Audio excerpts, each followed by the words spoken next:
Voilà, nous allons commencer l'exercice 4, qui est assez simple. Vous avez deux listes de mots, la liste A et la liste B. À chaque fois, un mot de la liste A va avoir un synonyme dans la liste B. D'accord? Donc si par exemple vous prenez le mot prêt dans la liste A, vous allez trouver facilement un synonyme dans la liste B. Et vous allez comme ça me faire 6 groupes de synonymes. Vous mettez sur pause, vous faites l'exercice et vous écoutez ensuite la correction. Alors, quand vous avez un exercice de ce type, le mieux c'est bien sûr de commencer par les mots que vous connaissez déjà. Le mot prêt, normalement, vous le connaissez. C'est une grande étendue d'herbe dans lesquelles les animaux vont brouter. Et vous savez que le mot prairie signifie à peu près la même chose. Donc, vous pouvez mettre pré avec prairie. Ça nous permettait d'éliminer déjà ces deux mots-là. Ensuite, je pense que vous pouviez trouver facilement le mot précipice, puisque vous connaissez le verbe se précipiter, qui veut dire arriver de façon brutale. Et donc, le précipice, c'est un endroit dans lequel on peut tomber, c'est un grand trou, puisque quand on tombe, on arrive en bas de façon brutale. Le synonyme, c'est le mot ravin que vous connaissez, je pense. Ensuite, on pouvait peut-être assez facilement prendre le mot village dans la liste B et trouver le synonyme bourg. Un bourg, je pense que c'est un mot que vous avez appris en histoire, qui veut dire donc un petit village à côté de la ville. Donc le bourg qui a donné le village. Ça a donné le mot bourg, ça a donné le mot bourgeois. Au départ, les bourgeois, ce sont ceux qui habitent dans les bourgs, c'est-à-dire dans les petites villes.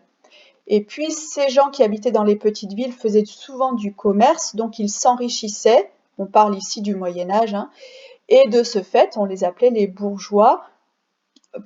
Au départ, c'était ceux qui habitaient dans le bourg, et maintenant, ce sont ceux qui sont enrichis.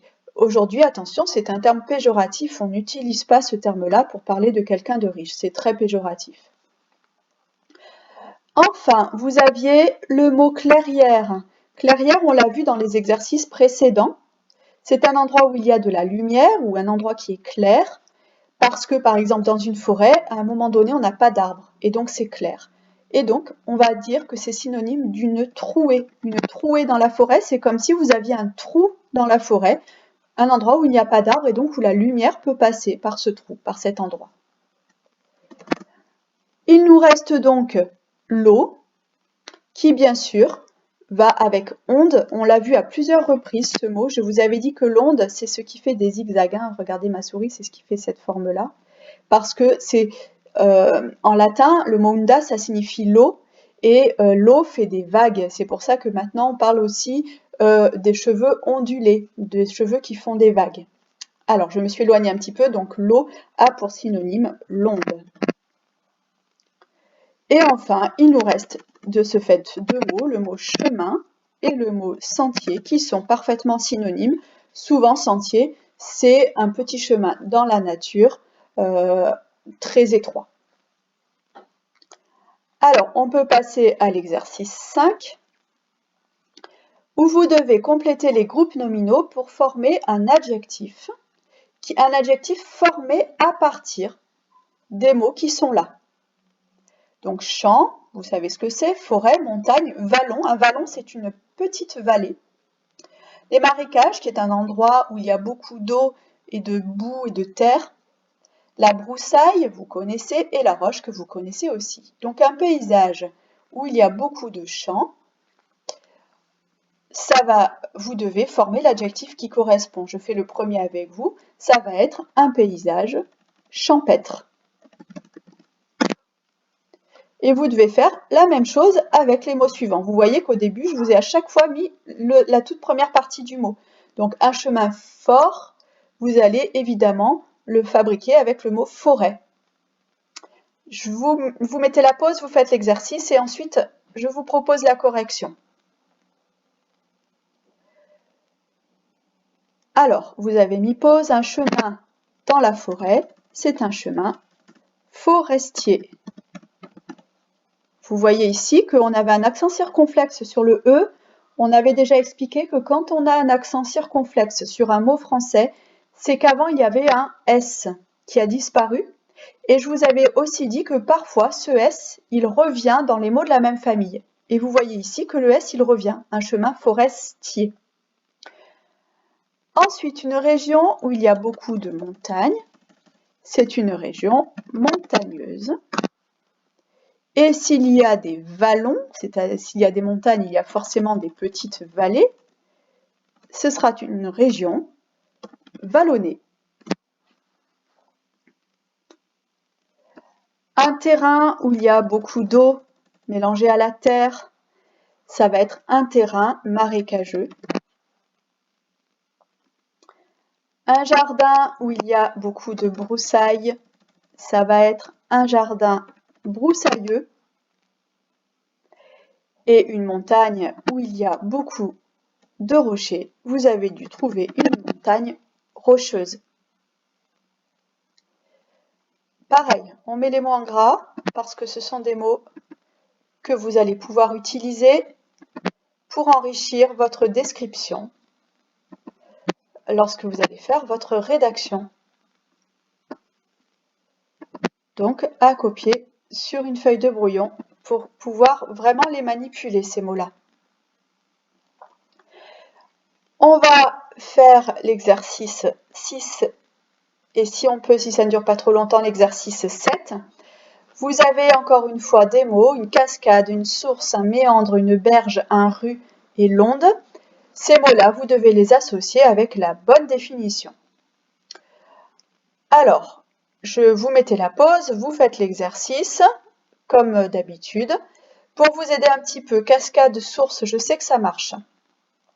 Les méandres, je vous laisse essayer, je vous conseille de le garder pour la fin, parce que c'est le plus difficile. Un ru, pensez à ruisseau, ça peut vous aider. L'onde, c'est un mot qu'on a vu précédemment. Et la berge, je pense que c'est un des mots que vous devez voir en dernier également, parce qu'il est peut-être un peu moins connu de vous. Voilà, donc vous avez mis pause, vous avez terminé.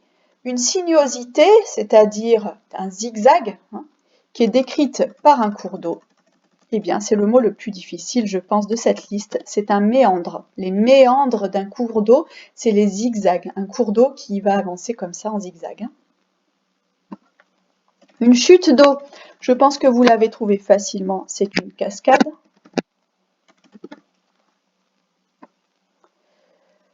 Lorsqu'on a de l'eau qui sort de la terre, eh bien, c'est une source d'eau. La source, elle est toujours sous la terre et elle jaillit sur la terre. L'eau de la rivière, du fleuve ou de la mer, c'est l'onde. On l'a vu dans l'exercice précédent.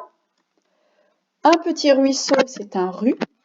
C'est un mot assez soutenu, ça peut faire élégant dans votre rédaction si vous l'utilisez. Mais c'est un petit ruisseau. Et enfin, le bord d'un fleuve ou d'une rivière, c'est la berge. Même chose, on prend les mots, on les copie sur une feuille de brouillon. Après, je vous ferai faire un petit tableau sur le cahier.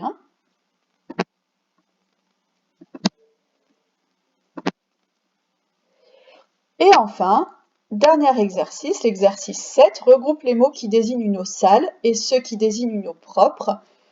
C'est assez facile, je vous laisse mettre pause, essayer de compléter, enfin de classer les mots, et ensuite vous enlevez la pause. On va mettre en gras ceux qui vont ensemble. Boueuse peut aller avec trouble. Une eau trouble, c'est une eau dans laquelle on ne voit pas grand-chose. Et avec vaseuse, c'est une eau où on a de la vase, c'est-à-dire, vous savez, cette terre qui stagne au fond du cours d'eau. Et on regarde limpide, ça veut dire clair, propre, clair, et cristalline, ça veut dire qui est comme le cristal, transparente. Voilà, vous avez cette première partie d'exercice. Je vais vous demander maintenant, sur votre cahier, d'écrire le titre de la séance préparation du sujet d'expression. Alors, je ne sais plus du tout à quel numéro on en est, mais comme c'est le premier sur cette séquence, on va mettre numéro 1.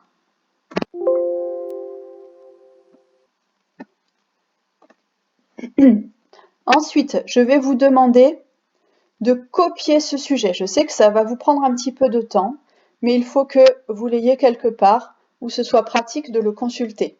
Donc, vous copiez sur ce sujet sur votre cahier. Quand vous l'avez copié, donc vous mettez pause pour le copier, vous allez faire un tableau. Vous allez recopier ce tableau, vous l'avez dans le document, hein, avec écrit boîte à mots, la nature, et vous allez mettre d'un côté les noms, de l'autre les adjectifs. Pour vous aider, regardez les consignes d'exercice où à chaque fois je vous précise si ce sont des noms ou des adjectifs. Hein, donc tous les mots là qu'on a trouvés dans les exercices que vous avez normalement copiés sur une feuille de brouillon, vous les notez sur votre cahier dans ce tableau. Comme ça au moins, vous pourrez les utiliser facilement. Et on se retrouve pour les exercices suivants.